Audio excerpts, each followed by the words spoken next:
Today I have on with me, I'm so excited. This is a really interesting topic. Bill Protzmann, and his business is called Musimorphic, and has to do with music.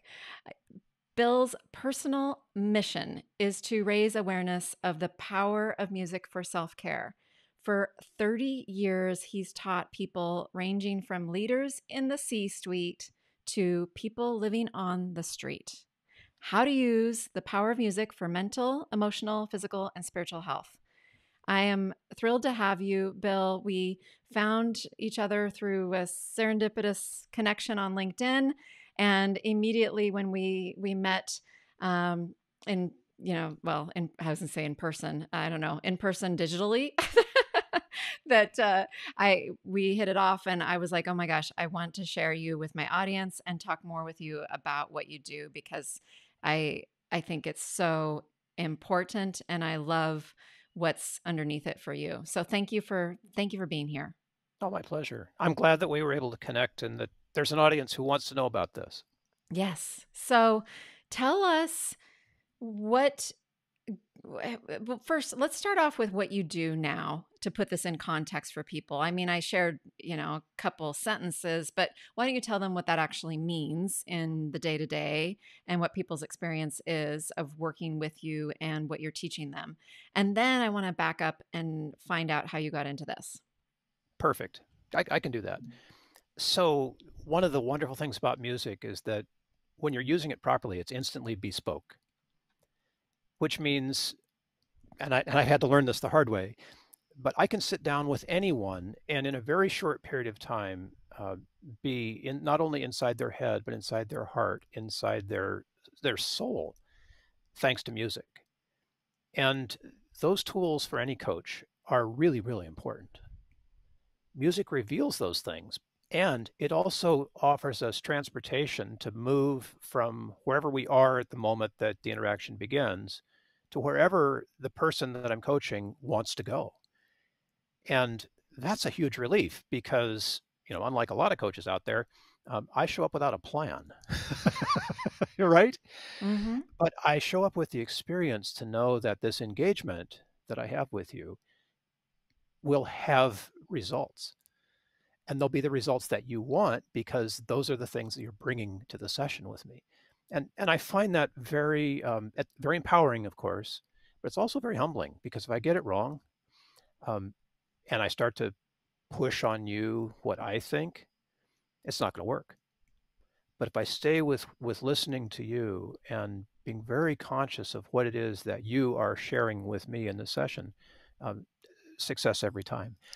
It's it's it's really kind of it's an awesome thing to say, but also very humbling I because I've love got to that. stay with it, right? I've got to stay with what you want. Yes, and I have the same experience, and I'll catch myself at times and I realize I got to get back in the pure present moment with my client and check back into exactly what they're saying in that moment and what I'm seeing in body language or tone and everything else, and really just trust intuitively what do I need to say or ask next. And um, when we and I believe that is really the ultimate, the best true coaching. Like Right. coaching has taken on different meaning over the years, but I think what you and I have in common in how we coach is the more traditional sense of personal coaching, which is very much about no agenda and not and while I might be guiding someone through a book or doing certain things that might be part of the quote unquote plan, but the way the session goes, what I say, and all of that, it's most effective when I show up and listen and respond and trust and listen and respond and trust and listen and respond and trust. So I really appreciate that you point that out. And for anybody who's not heard us, anybody distinguish that type of coaching before, I think it's really important to understand and to know when that type of coaching will really suit you. Because we're not out for, you and I aren't getting hired to like bring them certain result in their business or something. Like we're helping them feel better in their life, right? Yeah. So That I personal just love development thing that. is it's open-ended. Yeah. I mean, you could be personally developing to be more financially successful, or you could be personally developing to be more at peace in your jail cell. I mean, Mm. these are realities in life that almost anyone could experience, crazy as it sounds. Hmm. And if we can't show up with equally effective tools in either environment, uh, what are we doing here? Right? Now, I'll be honest though, I do function as a teacher and consultant. I, Okay. I like the word coach, but when people say, well, Bill, so explain how this works for me, then I put on the teacher hat, right? Hmm. And eventually we can get to that. So the knowledge is there too. And then the fun part is consulting, which is, wow, we've done these things together, Bill.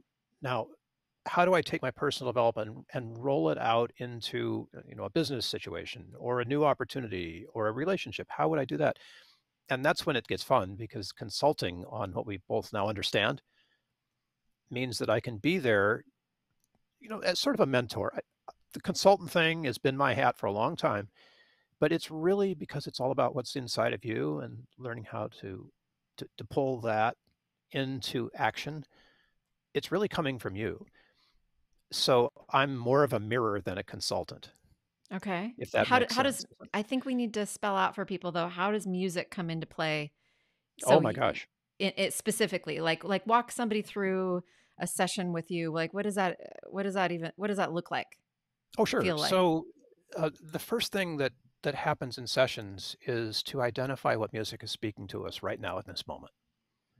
And all of us have some awareness of that. After working with me, you will have a pretty profound awareness of that. But to find the music that's speaking to you at that moment, share it, listen to it together, gives me all the information that I need to be able to take you to the next place where you want to go. So a typical session begins with music. We need to start there. The music you love is your most powerful music, and finding out what that is and what's sort of playing in your head right now as you're listening to this. What's the music in your head, right? That's a good way to begin. Uh, that says something about where you are at this moment. And if you can tap into that, you're not only tapping into where you think you are at this moment, because music works on our heads, you're also tapping into how you feel, the emotional part. And guys, so I get this, right? I had to learn the emotion words. you know, been playing piano all my life. I can play any emotion for you at the piano, but to say what it is, so I had to go and learn all that emotional language. But in addition to the head and the heart, music is also working on the body. And if you work out, you know how this is. If you relax to music, you get that too. But there's so much more that's going on with music and the physiology of it. That's part of the answer to that question. What's the music right now? And then, of course, there's all the things that science doesn't measure. And this is where it's most interesting to me. Science has taken us a long way, but it doesn't yet measure things like inspiration or creativity or how well we deal with paradox or just all those other Mm. things that we think are in our heads.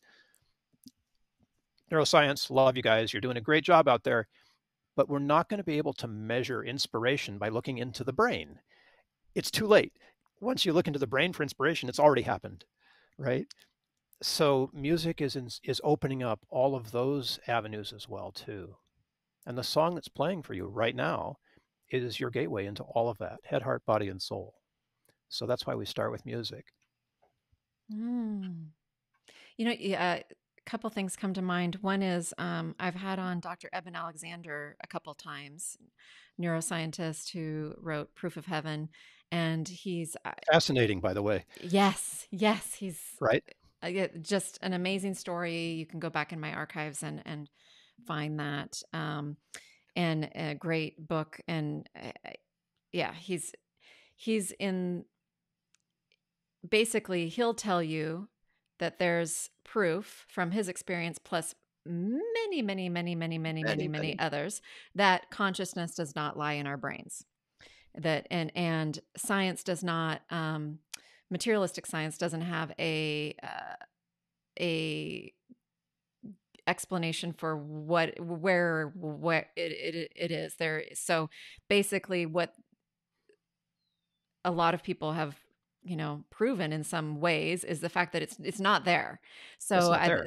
Yeah. yeah, so he came to mind. I just wanted to share for people, if you want to hear a neuroscientist who had an amazing near-death experience that literally the scientific data proved to him that there's something bigger that happens, and there is some, and the consciousness does not rely on the brain, and all the things from a very set scientific point of view. As far as that, I mean, he was very straight science guy, and then something happened, and then he got to he can share for you better in his own words.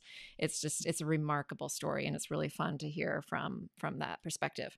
But I I music is really interesting, and our the effect it has on us. And I remember even if I remember like the year, no, it was a year after I did a big workaholic year for myself. And years ago, fortunately, that is not my life now, and I'm happy about that. Yet it was, and I burnt myself out so much that my whole system became um, uh, super sensitive to any sound. Oh, yes. I Yes. couldn't, I couldn't, I actually went through, I don't know if it was at least 6 months, it may have been 9 months or even a year, where I would need to make a request for my husband to like not play music around me. I Right? was, Yeah. I'm curious about like what to, I mean, I knew that I had some tests done at the time, and what I found out too was everything was a little shot. Like all my what's the word, neurotransmit, all my serotonin levels got all the some of those things were just tapped out, and my whole system was a bit tapped out, literally. So I couldn't handle much sound. I couldn't handle much visionary thought, like even just standing outside our house and kind of dreaming about some landscaping we wanted to do or something. Like it would just was all too much for me, a lot of that stuff. And Overwhelm. Yeah. yeah, and sound was too much, including music. Yeah. I could handle birds, and that was about it. So I'm just curious about, what do you have to say for a time like that? The interesting thing for, as far as the neuroscience has gotten us here, is that the music that we remember has the same physiological effect on us as the music that we hear. Mm. So when that earworm starts playing, and I hope it's a good one, people, if we can talk about earworms for an entire podcast, but when that music in your head starts playing, even in the middle of overwhelm, you're not getting the stimulation in your eardrums. And our ears and eyes are so closely connected to what we feel. The ears probably more so because they get and process external stimuli, sound, so much faster than anything else. And the response happens to sound in the brainstem. It doesn't get to the cerebral cortex until 100 times later. Literally, it takes that long for us to think about what we heard. So when you're feeling overwhelmed because of the sounds around you, and I get that a lot too, Charis, I do. Um, the only way is to find silence. The only way. And fortunately, I mean, nobody, no less than Mozart, said music is the preparation for silence. Silence is a big part of the practice of music, and you need to get it right. It's really critical that you get silence right in performing music and in listening to it. I had someone say to me, "I just can't think of any music right now. I'm overwhelmed. I just want to be quiet." So we put on an amazing piece of music by John Cage called 4 minutes and 33 seconds.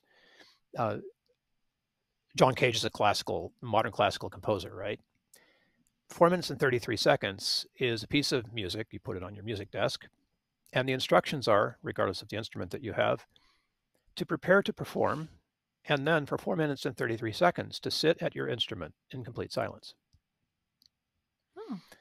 So, in a live performance situation, this can be great fun. I've done it, but at that moment when the person said, I just need silence, I said, well, I've got this piece by John, and I gave the explanation. I said, now for 4 minutes and 33 seconds, we're going to listen together. And we put on the headphones, and I queued up the piece, and we listened to silence. And that was the 4 minutes and 33 seconds that was needed. Mm. you know um,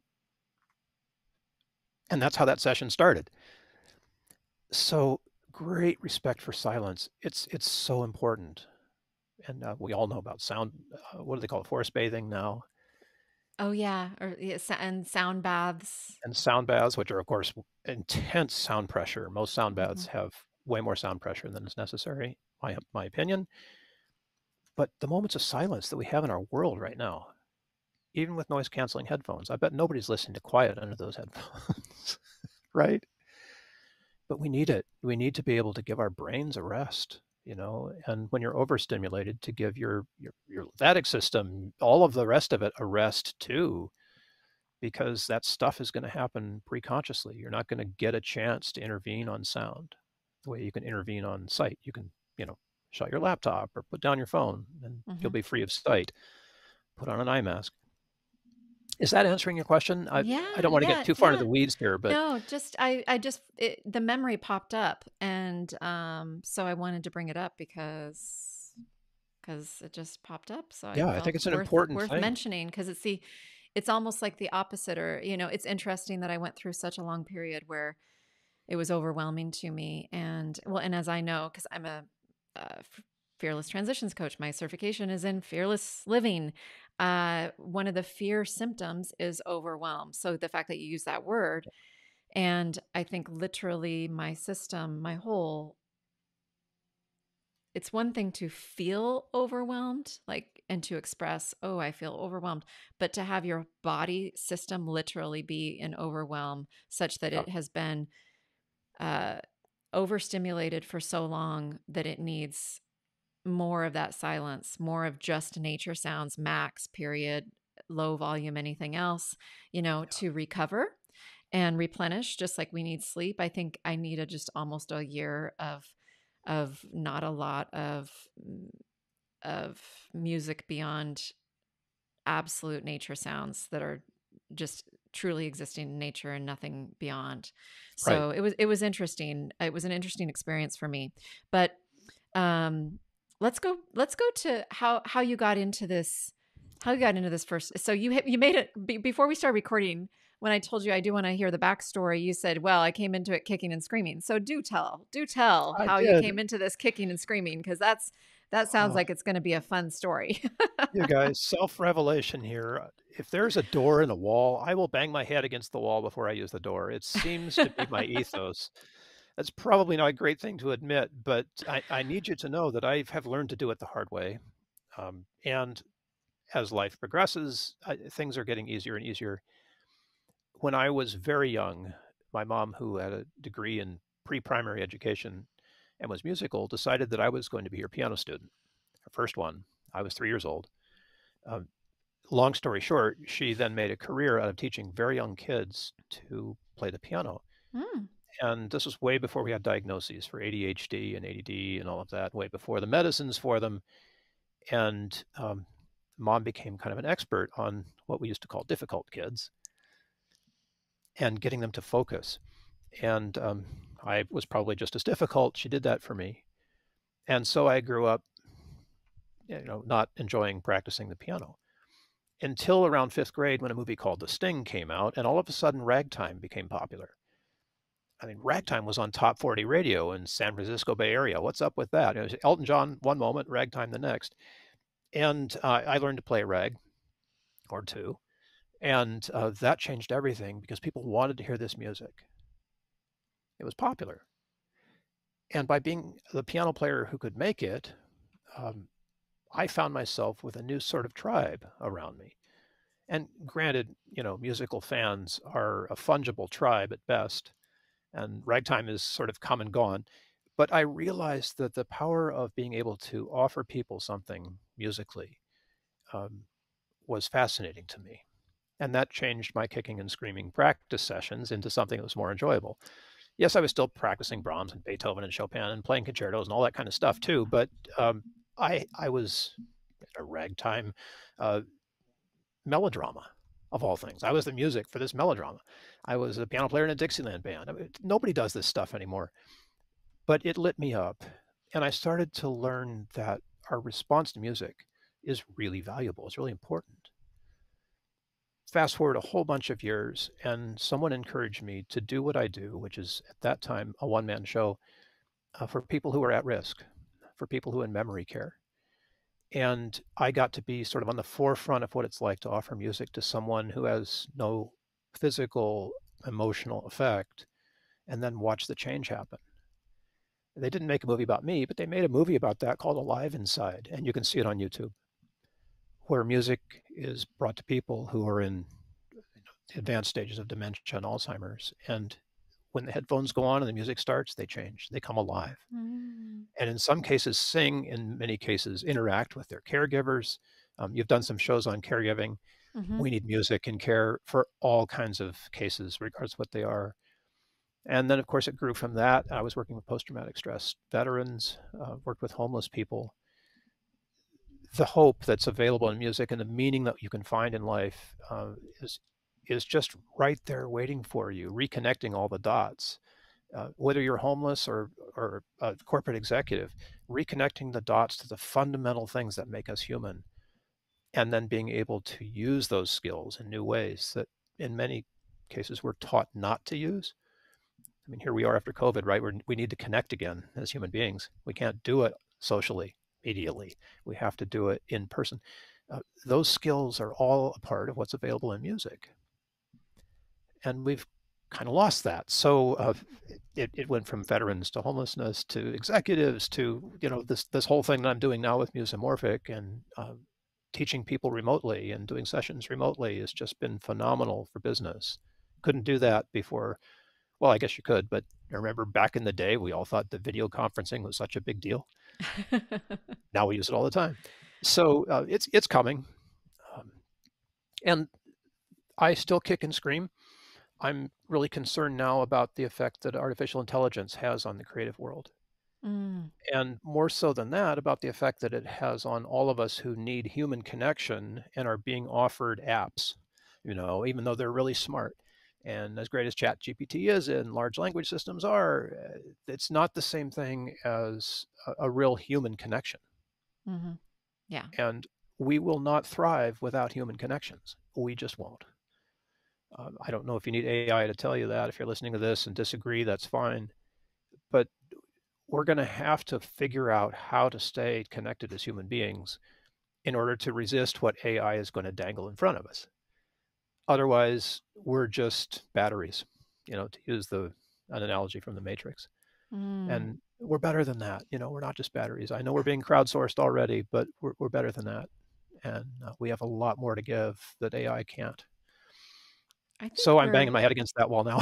Yeah, I'm seeing even in myself, I'm seeing more connection. And you know what it's been interesting. So I have found my ways to use AI on a regular basis for things that help me. And then I also have found ways to disengage more from tech, ironically. I did a podcast episode on this recently about turning my phone to grayscale. Like literally it's you can't really see it so well on Yeah, my camera, but take the colors out. yeah, literally take the colors out. When I put it on color when I need it occasionally, it's like shocking to me. It's actually probably synonymous with that whole silence and sound and the times and what it stimulates. It's really it's so vibrant and almost a little overbearing now because 90% of the time I'm using my phone. It's on grayscale now. It enables me to get in, get out, get what I need, make my note, do my thing, send my text, and move on. And so it's been really interesting. And I've heard of more people. I don't know. I think there are more people like me that are finding that I don't even want to look. I don't even want to post. I'm actually posting very little on social because I'm like, well, I don't even want to. If I'm not going to sit and scroll, why do I want to produce a ton of content? I'm doing the Yeah. podcast. I share some things. I mean, I share about it regularly. I've got a system set up with an assistant that helps me do that. And yet I've found that I've less and less of a desire to do what you're quote unquote supposed to do to promote yourself and get your message out and be a thought leader and blah, blah, blah, blah, blah. This is just my Yeah. personal opinion, everyone. And I don't even know how Bill I'm feels about any of right this. there with you. I'm Okay. big agreement. Yes. How can you sell authenticity with an app? That's like backwards. Yeah, it's really been interesting. I've just been leaning more into I found my ways to utilize the AI and the stuff, and not let myself get freaked out, and see it as for the good it can be. And I say thank you to it, and I say please, and I like just want to associate with it in a respectful way, and it feels good to me to do that. Some people may say it's humanizing it, but whatever. It's working for me. So I'm doing that, but then I'm distancing myself more, and I'm fine. And I think that there's more people like me, but maybe we're not the loud ones because you're inundated by all the other stuff. Well So said. you don't hear about us unless somebody like me is telling you, this is literally how I'm living my life. I'm on my phone less than ever before. I don't remember the last time I scrolled anything. I connect with people on LinkedIn, but I don't scroll. I'm not engaging that way. And if anything, I'm letting my relationships go deeper on a one-to-one basis. I'll do that through Zoom. I'll do that through WhatsApp with my clients, text messages, and phone calls. And I'm doing some in-person events, meeting people at conferences, like in real life again. And so I guess I just want to share, there's people like me that are leaning more into deeper, meaningful life experiences, quality time with our partners and pets, and less time on the phone, and yet still finding useful ways every week, almost every weekday, to utilize some of the newer, stuff in tech, but I'm not letting myself get all consumed by it. And if you actually looked at my data on my phone as far as how much time I've been on it, it's down. So I just want to I guess I just needed to go on my soapbox for a second and tell people that there is some hope, and I think there's more people out there like me than you're hearing about. I agree with you. I have the great privilege of connecting with many of them all the time, sometimes just randomly. And I like that they're not loud. We've been taught that the only way to get yourself out there is by insulting the rest of the world. And, maybe it's just me. I've played for many empty rooms, right? Uh, when you're a classical piano player, you're not one of the three people in the world making any money at that. Um, that's reality. And it's okay because in every one of those empty rooms, there's always one person who gets it. And if that one person gets it, that's enough. Mm. But it would just be counterproductive to go out there advertising and posting and, all of the stuff that they tell us to do around a practice that is basically not connected to technology, not related to bigger, better, faster. It's everything that's the opposite of that. Mm-hmm. And it, none of that was working for me. I've Yeah. got a big investment in this business so far over 30 years. And the biggest, most expensive lessons I've learned were that you don't go that way, Bill.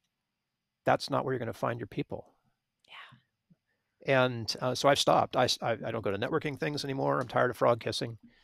It's just a reality that maybe you, me, and a few other people are doing right now to hold the fort, right? To keep us grounded, to remind us that what really matters at the end of the day is not, how many followers you have. Good Lord.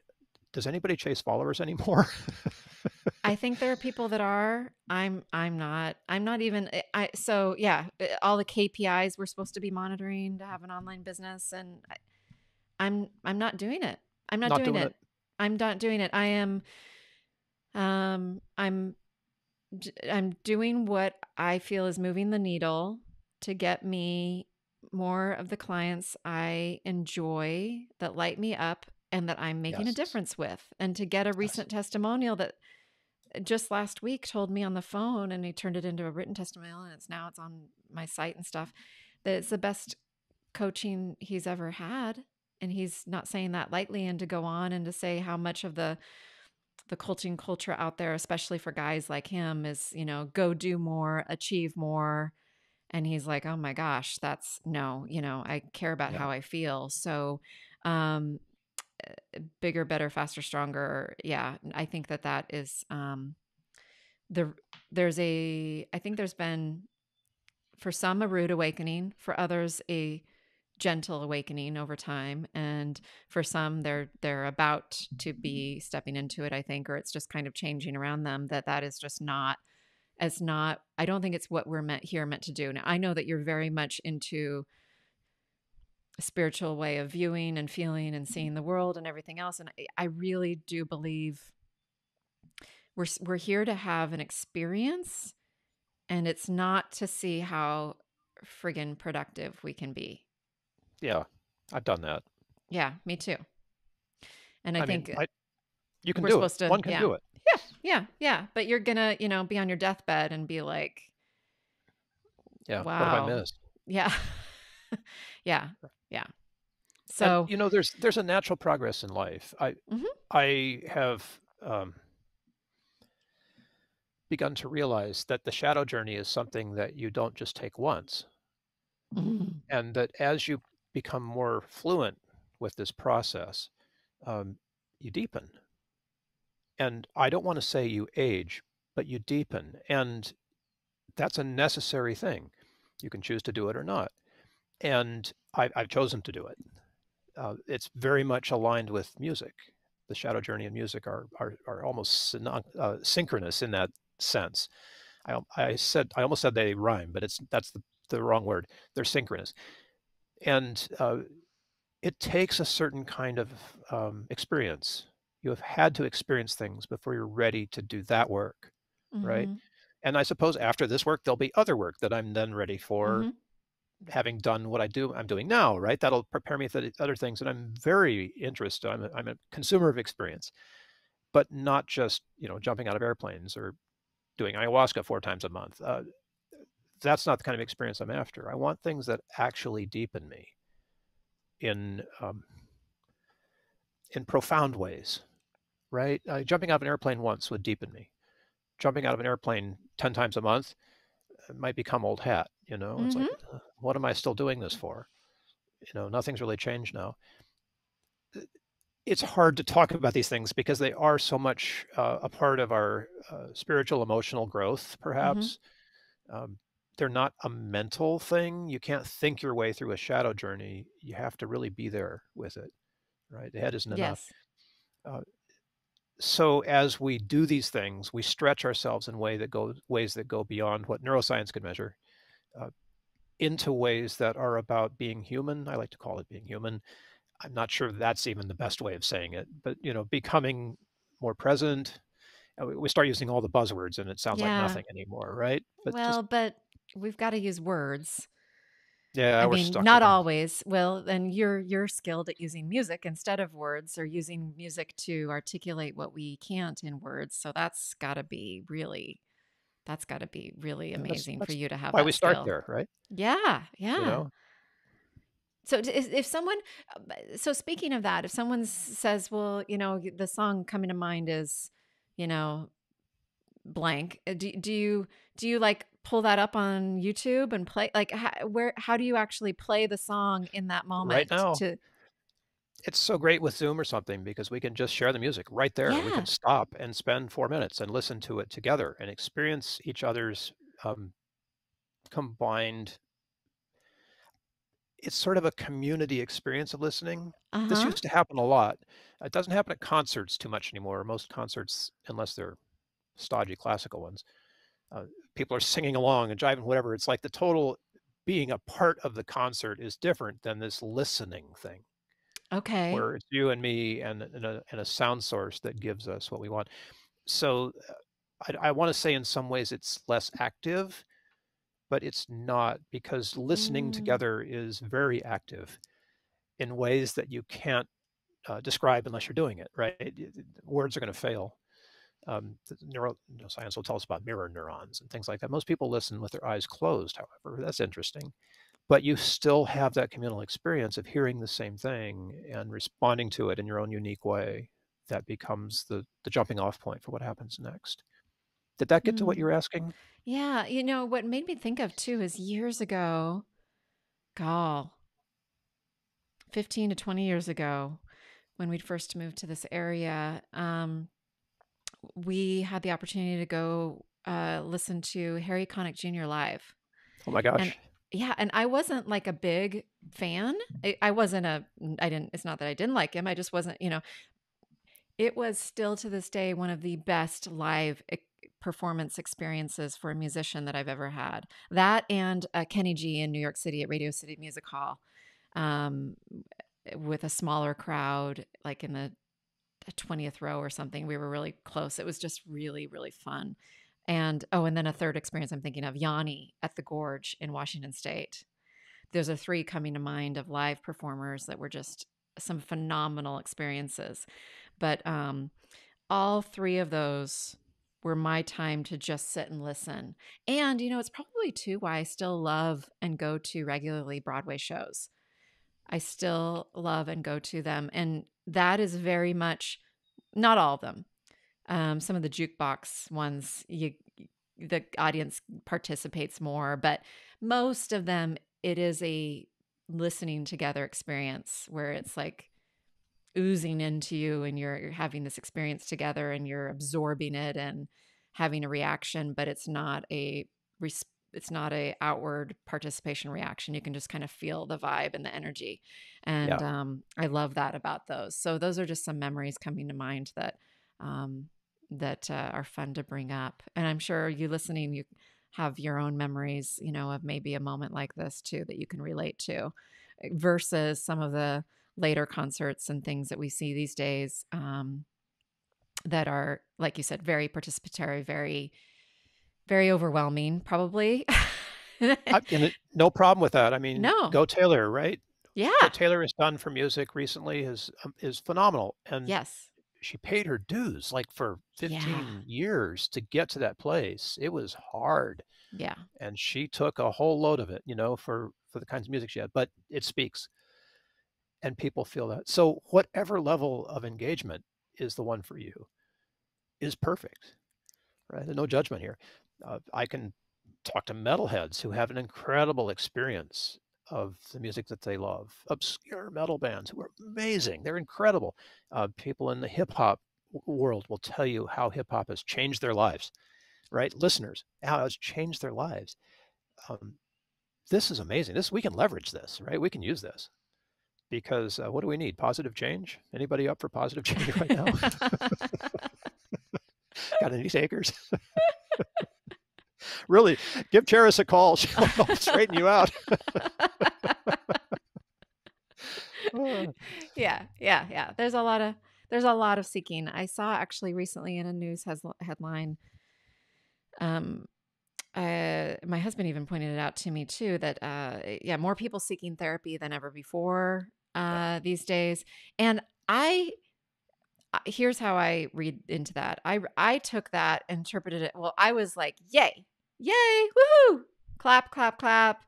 I and I'm seeing that in people seeking out my services. I'm not a therapist, but and I'm sure you're probably experiencing this in your own right too. Not a therapist, but Yeah, I hear the same, you the know? people seeking out support in different Yeah, ways, and so when if they're to know that that's been noticed, and then you and I are seeing it in some other side lanes, not exactly the therapy lane, but kind of side lanes and related in wanting to feel better, wanting to change in yeah, from the inside out.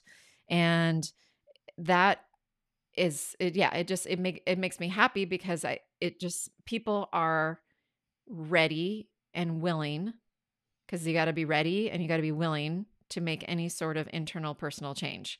And so starts on the isn't there another movie? Isn't the Inside, is that a movie? Isn't that the cartoon one, Inside Out, or yeah, the Inside Out with all the yeah, and there's cartoons a that are your yeah. emotions. Yeah, Yeah, there's a second version coming out. yep. It might be out by the time this podcast drops. But I think that the positive change, like you're talking about, and seeing it out in the world too, it's got to start from each of us, one person at a time inside. One person will do it. All the Yep. wisdom literature of the world says it's one to one. Yeah. All of it. There's no wisdom literature out there that says you can do this and you will change the world tomorrow. It's won't happen. And do you do most of your work one-on-one and privately? Yeah, I like to. I think we can get more done that way, but I have recently been, well, for a year, I've been teaching classes at a really high-end resort near me, where they wanted to offer this in a more interactive group session. And what I've learned in doing group sessions with recovery helped me a lot there because, well, I've been in front of audiences, as you can probably guess, for a long, long time. So I wouldn't call myself a facilitator, but as a entertainer, I know how to work a room. And it doesn't matter whether you're working a room full of people who are there to hear you perform or people who are there because they're struggling through recovery or people who are there because they wanted to take the music class that everybody's been talking about at this crazy resort, right? Um, the reason doesn't matter. It's the same people. Like Mm, we're all people. yeah. And in that safe container where music can happen, it's a great equalizer. You know, nobody in that place is any more musical than anybody else. We're all there being musicians or being listeners or being, participants in some cases together. And that environment is so much better in the room, although constraints being what they are. So I'm in San Diego, California, and I've done these for people in Australia, and people in the Midwest. And Mhm. it's you can do it that way thanks to the technology. Mhm. Is it the best in the world? No, it's not the same as being there, Mhm. but it's doable, right? And Yeah. I'm grateful for that we have the technology that will can deploy this in a way that is satisfying for people these days. Yeah. I love that you're doing that, and I can imagine that a group experience, especially if in person with music, could be really valuable. And if we think Yeah. back, I mean, like to early origins of humankind and being in small groups and that tribal community and then music together and in celebration or mourning or all of those things. So I just imagine that, especially in a group setting in person, can be super, super powerful. Um, so I know for me, I did a event earlier this year and I had a crystal bowl. Uh, uh, I don't know, what do you call her? An artist? Yeah, I'm not sure what to call those Yeah. either, but a crystal bowl player. Yeah, yeah, yeah. And it was lovely. It was a beautiful high ceilinged space room. So there was plenty of space for it to fill up and not feel overwhelming. And it was just lovely for many of the people there. It was their first experience with that. It's Nice. just, just something about being in that small group. There was, I think, 9 of us, and having that in that space together is beautiful, beautiful. So that makes me think of that too, that small group experience. Well, I want you to be sure to tell people where they can find you, what you offer online, tell them about the quest, tell them about your LinkedIn special, way to get something there, and the ebooks you have, and some things that the ways that they can find you and reach out to you. We'll of course have links in the show notes, but I want you to talk through it so that they understand what and where to go for what reason. Great way to set this up. Over the course of years, people have, in many ways, come to me with the same sorts of issues many times. Recovery is one that I'll use just as an example. Sobriety is tough. Um, I don't have a recovery story in that sense. I have a suicide story. And there's lots of similarities when you're recovering or intervening with something around pain. So when I get enough of that kind of coalescence around something, in this case it was sobriety, I'll do a little ebook that just lays out my approach for how to connect music with this desire to remain sober. And I did that for sobriety. There's a sobriety ebook out there. Anybody can find it on the website, which I'll get to in a second. And I also did one for intention.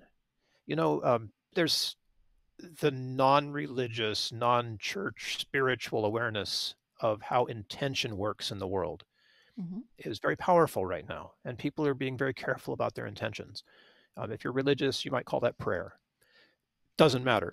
So I did an ebook around intentions because I've had so many people come to me and say, "How do I connect this music with what I want?" So we did an ebook for that too. And chances are there'll be others of them coming along the way. But having a how-to that lets people who are experiencing a certain kind of desire uh, use music intelligently is a big part of how I want to show up in the world. Not to give that to you from an external expert point of view, but to say, hey, here's a 1, 2, 3 kind of checklist. You can use this.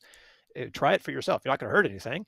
You won't break yourself or whatever. Just follow the instructions and see how it works. Um, Encouraging people to turn inside for that kind of growth, I think, is really critical right now. Mm-hmm. And so that's the purpose of these ebooks, is to say, hey, here's support for you as you unpack your own journey in this way forward, whatever it is. So the ebooks are out there, and there's a contact page, of course. You can find all this. Best way to find the website is probably in the show notes, because it Mm-hmm. doesn't immediately jump off the tongue. I've had to practice. Musimorphic.com. It's music without the C, Musimorphic, music as a transformational modality. Mm. Musimorphic.com, you can find all this stuff there. The big one, though, is way beyond doing the one-to-one sessions, which you can get if you're on my LinkedIn frontline. Just reach out. I'll offer you a 50-minute session complimentary. The way beyond that is the deep dive. And it's kind of weird. I started this backwards because I wanted to get the deep dive that I was working with in the mid 2010s into some form that could be used, and like I hate to call it learning, but it is learning. It's experiential, it's gamified, it's active learning is what the educational people talk about. But I wanted to put this in the form of something online people could get into.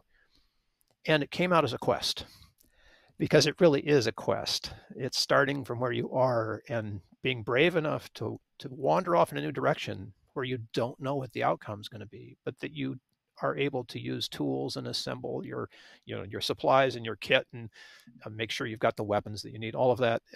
This is an analogy, folks. This is not an actual game. You cannot play the music quest as Mm-hmm. a game, because all of it happens internally. And the quest guides you through that internal journey of how you can become more skillful with the way that you use music. And that has a website all by itself, quest.musimorphic.com. All of this in the show notes, of course. Mm-hmm. I use that as a framework for coaching. Oftentimes, the deep dive needs to build some tools and skills and language first before we can take that and start walking with it in the direction that you want to go. Mm. So for me, that's a very effective coaching tool. People can wander through it on their own too. I have no problem with that. So let's see, that LinkedIn. Um, if you Google my name, which will be easy to do if you're watching this right now, just cut and paste, you're going to find all of the Spotify and Apple Music and Google Play and YouTube and all the other places where I show up musically, as well as way too much with video. All the stuff that we're encouraged to do, right? All those 1-minute videos and the recordings of sessions, and uh, longer talking head explainers. Just it's all there. So I've got all that too, because that's what we're told to do, right? Well, and people have different ways they learn, and so well, we Sure. So do we do enough catch of them all. it. I just like I happen to say, yeah, I like that we're in the camp right now. You and I have not doing everything we're told to do to the nth degree, but yeah, there's enough out there for sure. So depending on your I'm old learning school though. style, Pick up the phone, call me. I like to answer my own phone. great, love that. So, and I love the word quest. It actually is in my intro. The That's podcast right. intro talks about me going on a quest. And I have an idea of a group I want to do eventually that has the word quest in it too. And I love that word. I love that word. Yeah, it's in it. So you've already heard it if you're listening to this. Well, unless you're watching the video, I don't put that on this one. And what you said about intention, I can relate to as well. It's one of the things that I coach to certain way that I do it, and the concept of what's your intention behind something. It's really like the energetic consciousness, right? I Yeah. Well said. almost I've never put it that way. Yeah, it's like in my world we talk about fear versus freedom. Hmm. and freedom is the antidote to fear. And fear is like a lot of the hidden things that you don't even realize, like not just the obvious fear things that you can claim to be scared of, or are obviously scared of, but the hidden ones that are actually the ones running your life. And and the we talk about too, and I help clients identify how you can do something from different intentions. Basically, you can do the same exact thing or say the same exact thing from either fear or freedom. Right. But it depends on literally what's like your subconscious underlying, or if you want to say your, what is it connected with your soul or not, or is it connected with your human amygdala brain freaking out a little bit right now, or what is the true intention underneath it? And so I love that you have an ebook focused on that, and I'll have to check that out and see what your take is on all of this, and your focus to help people with sobriety, uh, personal connection with that, with my mother who had a long couple decade battle with that, Yeah. Yeah. and was not basically was not able to survive through that experience. So that's amazing work. Thank you very much for doing that. And is there anything, I mean, you dropped in there, so for anybody that's like an attempted suicide, I mean, is there anything about that experience or something that you'd like to share, since you did mention it as you were sharing about the sober ebook, but that you actually have a personal experience with that? Yeah. I'm alive because of one piece of music, and I used this piece of music when I was feeling most suicidal to give myself a new kind of awareness of what was going on with me at that moment. Now, that sounds very cerebral, but the process was actually me just sitting there with the headphones on and listening to this music over and over and over again. Mm-hmm. And it did intervene, and I didn't kill myself. And that experience of that single night uh, gave me a lot of fuel to continue to do what I do right now. Mm. One of the things about suicidal people is that we want to be heard. Nobody is hearing us. You can say I'm suicidal, and immediately you're either like committed, if you said it to somebody who's a mandated reporter, or people immediately try to tell you how crazy you are. Mm-hmm. And that's not what a suicidal person wants to hear. Um, so this whole ethos of using music to be heard, to be understood, to be seen, in many ways, to be felt, I can feel what you're feeling as I hear your music, right? Um, these are powerful ways that the rest of the world doesn't approach suicide. Uh, of course, there's a social stigma about it, and that still exists in our country in many, many ways. Mm-hmm. Uh, there are other cultures where that's not so much the case. Indigenous cultures have a different view of that. Um, but as long as we have these hurdles that prevent us from being honest about what we're feeling, uh, we're going to continue to have the symptoms of that failure to hear each other.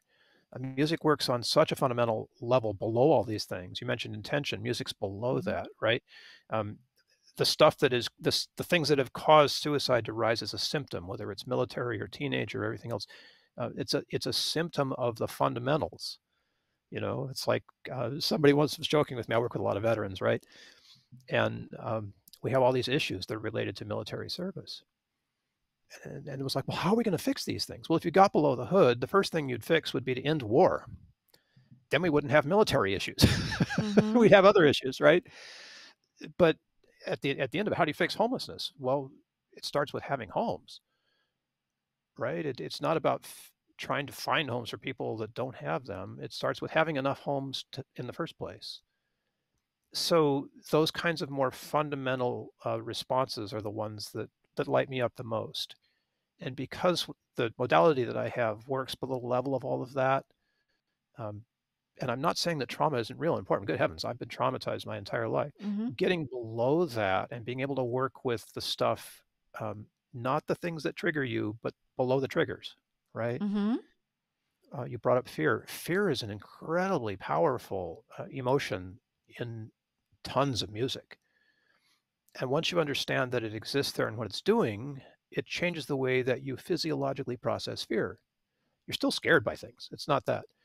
But you understand that these powerful moments in music that are intended to create terror are doing that on purpose.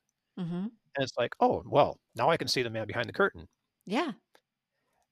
And you can use that. We have a whole country here in the United States. It was founded on fear. But it wasn't founded on being terrified. It was founded on how can we avoid the triggers that make it so scary to be a colonist, in Massachusetts in the 1700s.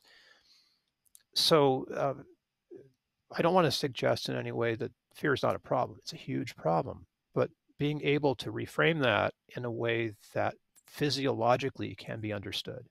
Was Mm-hmm. it Heinlein that said grok, like the grok, the fullness of fear? Wow, all of a sudden you have freedom that you didn't have before. You still feel terrified, but you can use that, Yeah. to jump out of the plane and, or Yeah. whatever it is that you do. Just today, I was helping someone. We identified what I take many clients through is discovering their wheel of fear, wheel of freedom, basically identifying Yes, the thought that triggers them there you go. and a core negative feeling they're trying to avoid feeling. That's the worst feeling in the world for them. And this whole Yeah, circle that is like this, if you get started on it and you don't catch it soon enough, and then it down can you just go. it just and ironically you start feeling the thing you're trying to avoid feeling, and then a lot of this is subconscious. It's so Yep. helping them understand it with a mental model. I like he says this, you're basically giving me a mental model. I was like, that's a great summary. That's Yep. exactly what I'm giving you. Because if we can tap into it with if we can make sense of it a little bit logically, but get underneath it, like you just said, get underneath all of this, and I go through a series of questions and have them tap into responses that where they can't use their mind. I'm like, you don't Yes, have time to perfect. think. You don't have time to think. I want to like, is it this or this? Is this worse or this worse? Is is this better or this better? And it's really, yeah, it's really powerful stuff. So we're basically, like you said, getting underneath all of this in order to change it. And there's a ripple effect that then kind of ripples up and affects everything inside of them and can actually rewire the brain and can actually change their beliefs and their behaviors. And then, oh, look, the world is a different place because you're acting different and you're choosing to do certain things differently and talk to people differently and do this differently and stop that and start this. And then, beautiful ripple effect out into the world. And then we have some positive change. That's my There you hope. go. The last minute, that is gold. If you're listening right now, you don't need anything other than that. You're good. If you grok that, you'll be in it. Awesome. It's that Oh, profound. such a beautiful conversation. Beautiful, phenomenal, meaningful work you do. Thank you. Thank you. And will have all the notes below, all the links. So, Bill, why don't you sign us off with one of your favorite quotes? Oh, I'm going to go back to Albert Einstein. This one's been making the rounds more and more, which is great. Like you were mentioning earlier, I think the awareness is shifting. Mm-hmm. And as it shifts, we're in this great place. So is Albert Einstein, presumably Albert Einstein, who said, we cannot solve our problems today using the same thinking that created them. Yeah. And that is so full. We actually created today's problems, Mm-hmm. but with old thinking. Yeah. And maybe not literally all of, us, but people, humans Oh, yeah. experience. And so, yeah, we can't just carry on.